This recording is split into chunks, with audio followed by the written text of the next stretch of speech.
दौसा में भाजपा द्वारा उम्मीदवार की घोषणा के बाद यहां कांग्रेस प्रत्याशी घोषित किए जाने को लेकर कशमकश की स्थिति बनी हुई है। भाजपा प्रत्याशी का नाम सामने आने के बाद अब कांग्रेस के समीकरण गड़बड़ाए से लग रहे हैं। आइए आपको बताते हैं क्या है पूरा मामला। प्रदेश में 7 विधानसभा सीटों पर उपचुनाव होना है। इसी के चलते भाजपा ने दौसा सीट पर पूर्वी राजस्थान के कद्दावर नेता और भजनलाल सरकार में मंत्री किरोड़ीलाल मीणा के भाई जगमोहन मीणा पर दांव खेलते हुए उन्हें टिकट दिया है। राजस्थान की इस चर्चित सीट पर प्रदेश भर की निगाहें हैं, क्योंकि लोकसभा चुनाव में भाजपा ने यहां से जीतने के लिए एड़ी से चोटी तक का जोर लगाया था, लेकिन भाजपा को यहां से हार का सामना करना पड़ा था और कांग्रेस के मुरारीलाल मीणा यहां से सांसद निर्वाचित हुए थे। उसके बाद यह सीट खाली हुई और अब इस दौसा सीट पर उपचुनाव होना है। इस सीट पर भाजपा द्वारा जगमोहन मीणा को प्रत्याशी बनाए जाने के बाद कांग्रेस के समीकरण गड़बड़ाने लगे हैं।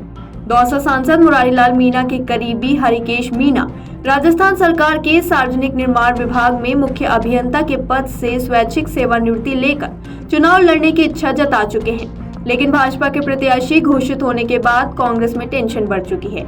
सूत्रों की माने तो सांसद मुरारीलाल मीणा हरिकेश मीणा को कांग्रेस के टिकट पर चुनाव लड़ाना चाहते हैं, लेकिन इस सामान्य सीट पर भाजपा ने पहले ही एसटी कैंडिडेट का नाम घोषित कर दिया है, जिससे अब कांग्रेस के पास सामान्य उम्मीदवार और एससी के उम्मीदवार को टिकट देना मजबूरी हो गई है।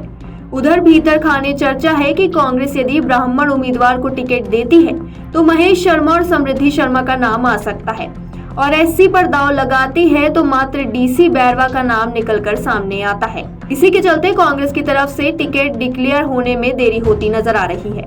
माना तो यह भी जा रहा है कि कांग्रेस कहीं न कहीं नए प्रत्याशियों का विकल्प ढूंढने में लगी हुई है। इधर हरिकेश मीणा भी वीआरएस लेकर चुनाव लड़ने की तैयारी में है। अब कांग्रेस यदि किसी और को प्रत्याशी बनाती है तो दौसा विधानसभा उपचुनाव में त्रिकोणीय मुकाबला होने की संभावनाएं जताई जा रही हैं। आपको बता दें, रामगढ़ उपचुनाव में भाजपा की तरफ से प्रत्याशी घोषित होने के बाद एक तरफ जहां पार्टी में खुलकर बगावत शुरू हो गई है, वहीं कांग्रेस में बिना किसी विवाद के आर्यन जुबेर खान के नाम पर मोहर लगा दी है। पार्टी ने यह फैसला कल देर शाम रामगढ़ की बैठक में लिया। इस बैठक में कांग्रेस के राष्ट्रीय महासचिव भंवर जितेंद्र सिंह, सांसद भंवर लाल जाटव, विधानसभा में प्रतिपक्ष के नेता टीकाराम जूली के अलावा कांग्रेस के संभाग प्रभारी रमेश खंडेलवाल और जिला अध्यक्ष योगेश मिश्रा सहित अन्य नेता मौजूद थे। बैठक में रामगढ़ से पार्टी टिकट के दावेदार आर्यन खान भी शामिल हुए। राष्ट्रीय सचिव जितेंद्र सिंह ने कहा कि रामगढ़ में जो भी विकास कार्य हुआ है वह जुबेर खान की बदौलत ही हुआ है। बीजेपी केवल धर्म के नाम पर वोट मांगती रही है। उन्होंने सरकार को चैलेंज देते हुए कहा कि वो 10 महीने के शासनकाल में एक काम बता दे और रामगढ़ से वोट ले ले। इस सरकार ने केवल कांग्रेस सरकार के कामों को बंद करने का काम किया है। नेता प्रतिपक्ष टीकाराम जूली ने कहा कि 10 महीने से प्रदेश में ये लग ही नहीं रहा कि सरकार है भी या नहीं। 10 महीने से सरकार नहीं सर्कस चल रहा है।